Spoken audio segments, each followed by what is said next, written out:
Bharat TV की इस खास पेशकश और दरख्वास्त की घड़ी में मैं रिजवान खान आप सभी का इस्तकबाल करता हूं।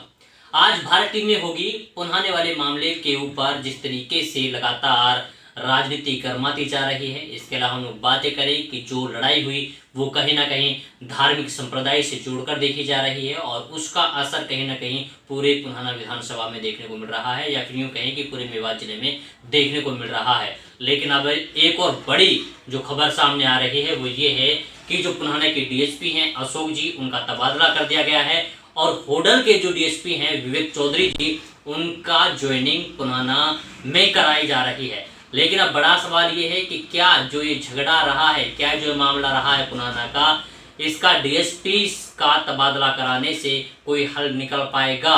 क्या डीएसपी की यहाँ से रिटायरमेंट होने के बाद में क्या ये मामला पूरी तरीके से सुलझ जाएगा? आपकी जानकारी के लिए बता दें कि मंगलवार के दिन अचानक से दो गुटों में झगड़ा होता है जिसे संप्रदाय का नाम दे दिया जाता है और उसके बाद में ये मामला यहीं पे नहीं ठहरता है। बुधवार को एक बार फिर से इसकी चिंगारी देखने को मिलती है। उसके बाद में पुलिस प्रशासन पूरी तरीके से अलर्ट मोड पर होता है और कहीं ना कहीं पुलिस फोर्स तैनात कर दी जाती है। पूरा पुनहाना मार्केट बंद हो जाती है और कहीं ना कहीं पूरे के पूरे पुनहाना विधानसभा में दहशत का माहौल पसर जाता है, क्योंकि ये वही इलाका है जिसे गंगा जमुना तहजीब के नाम से जाना जाता है। लेकिन अगर इस तरीके की सांप्रदायिकता अचानक से फैलती है और वो भी एक ऐसे मुश्किल दौर में जहां पर पूरी की पूरी दुनिया एक गंभीर महामारी से लड़ने का काम कर रही है, तो वहीं पर अचानक से पुनहाना विधानसभा में इस तरीके से सांप्रदायिकता की लड़ाई लड़ना ये कहाँ उचित है और किस तरीके से हम इसे उचित मान सकते हैं। और इसके अलावा जो इसकी गाज गिरती है वो गिरती है सीधे सीधे डीएसपी पुनहाना के ऊपर। लेकिन अब फिर सवाल वहीं पर आकर खड़ा हो जाता है, क्या डीएसपी के तबादले से इस पूरे के पूरे मसले का हल निकल पाएगा?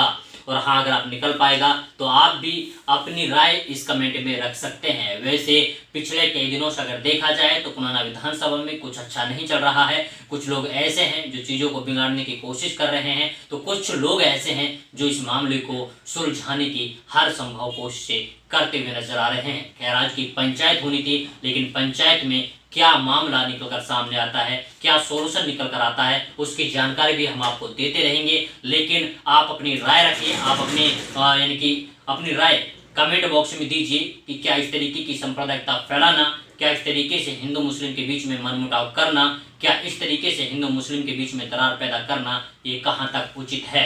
और सबसे बड़ी बात यह है कि जो समाज के जिम्मेदार लोग हैं, जो समाज ने अपने लिए लोग चुने हुए हैं, जिनसे उम्मीद ये की जाती है कि वो मुश्किल वक्त में हमारा साथ देंगे, वो सारे के सारे लोग चुप्पी साधे हुए हैं और शांति से बैठे हुए हैं। अभी तक ना कोई स्टेटमेंट, ना कोई प्रतिक्रिया, और प्रतिक्रिया आए भी क्या, उन्हें लेना क्या है? आराम से घर पे बैठे हैं, कोई दिक्कत नहीं है। जब वक्त आएगा तो अपनी राजनीति चमकाने के लिए हम लोगों के बीच में आ जाएंगे और अच्छी अच्छी बातें करके लोगों का दिल जीतने का काम कर लेंगे। लेकिन साहब ऐसा चलता नहीं है, क्योंकि जो जनता आपको चुनती है एक विश्वास और एक भरोसे के लिए चुनती है कि शायद मुश्किल दौर में आप इनके लिए हमेशा खड़े रहेंगे। मैंने कभी ये नहीं कहा और जनता भी ये नहीं चाहती, क्योंकि पुनहाना की जनता बहुत ज़्यादा समझदार है। वो खुद ये चाहती है कि निष्पक्ष जांच होनी चाहिए और जो दोषी हैं उन पर कार्रवाई भी होनी चाहिए। इसके अलावा कभी भी पुनहाना की जनता ये नहीं चाहती कि कोई भी अगर नेता है वो कहीं किसी एक धर्म के साथ खड़ा रहे।